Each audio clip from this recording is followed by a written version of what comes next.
السلام علیکم ورحمت الله وبرکاته. زه بیا امجد فریدي د ام سی ویری اینڈ ټریکس چینل نه د یو بل ویډیو سره حاضر یم ملګرو. نن چې کوم زموږ د ویډیو ټاپک دی هغه د اپلیکیشن لاکر باره کې دی چې کوم تاسو ته په سکرین د موبایل سکرین باندې ښکاري.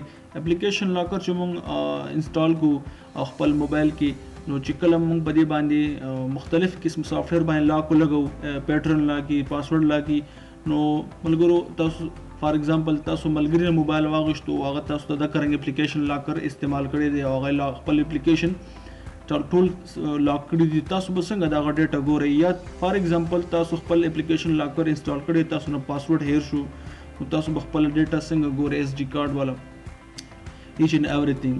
نو ملګرو زه تاسو ته نن په دې ویډیو کې تاسو خسته غونډه کې ټریکس ښایم چې تاسو به بغیر د لاکر نه بغیر پیټرن لاکر نه بغیر د پاسورډ نه تاسو به ډیټا اکسس کولی شئ. نو راځو فرست اف آل راځو زه تاسو ته اپلیکیشن ښایم چې کوم اپلیکیشن ما لاک کړي ټول. نو د نیکسټ پلیئر دی زه پهله ویډیوز ګورم نو دا نه اوپن کیږي وایي چې یاره پهله تاسو پاسورډ ټایپ کړئ. نو اوس ما سره پاسورډ پته نشته دی. دویم زه تاسو ته ښایم چې ویډیو چې کوم دی زموږ موبایل کې ویډیوز هغه زه نشم کتلی. ګیلریز یې تاسو ته ښایم د کرنګ ما ډېر مختلف قسمه سافټویر لاک کړي دي او فایل منیجر شو زه فایل منیجر ته راځم دا هم لاک دی. نو ملګرو څنګه به تاسو ګورئ نن زه تاسو ته اوس په دې ویډیو کې دا ترتیب ښایم. دې دپاره تاسو سره ملګرو ضروري ده چې یو براوزر موجود وي که تاسو سره اینی ټایپ اف براوزر اکسیپټیبل دی. زه راځم ګوګل کروم ته نو ګوګل کروم اوپن کوم او په دې کې به تاسو صرف دا ولیکئ فایل ډبل ډاټ ټریپل سلیش اس ډي کارت او انټر. چې څنګه په دې باندې تاسو انټر کړئ نو تاسو چې څومره ډیټا دا ټوله به اکسس شي بالکل نارمل طریقې سره چې څنګه تاسو خپل موبایل کې ډیټا کتلی شئ یا خپل موبایل کې خپل پکچرز کتلی شئ همدغه شان تاسو په دې کې آسان طریقې سره کتلی شئ ډیټا. لکه زه تاسو خپل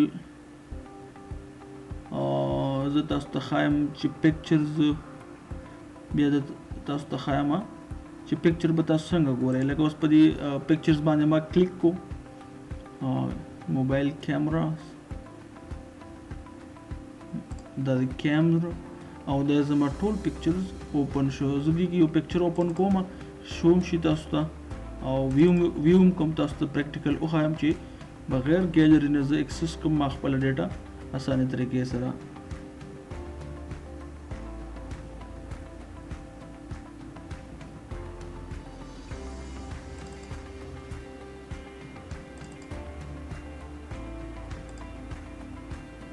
دا وګورئ ملګرو تاسو دا یو پکچر دی ما اوپن کو دا د کرنګ تاسو ویډیو اوپن کولی شئ.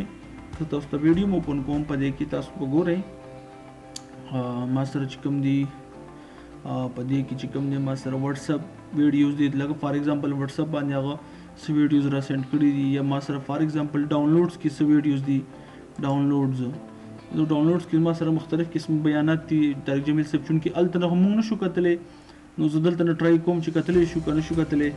نو یو ویډیوز باندې ما کلیک کو زه تاسو ته چې کوم دا وګورئ ملګرو دا تاسو ته ښایسته برابر سکرین باندې ښکاري چې ویډیو هم چلیږي پکچرز هم شو کیږي د کرنګ فایل هم تاسو کتلی شئ. نو امید لرم تاسو به دا ویډیو خوښ شي ملګرو. د کرنګ ښایسته ښایسته ویډیوګانو لپاره زموږ ام سی ویری اینډ ټریکس چینل سبسکرایب کړئ او مهرباني کوئ چې زموږ ویډیوز کله وګورئ لایک کوئ یې خامخا. تر دې دمه تاسو نه اجازت غواړم ملګرو په لوی الله سپارم. تھینکس فار واچینګ. الله حافظ.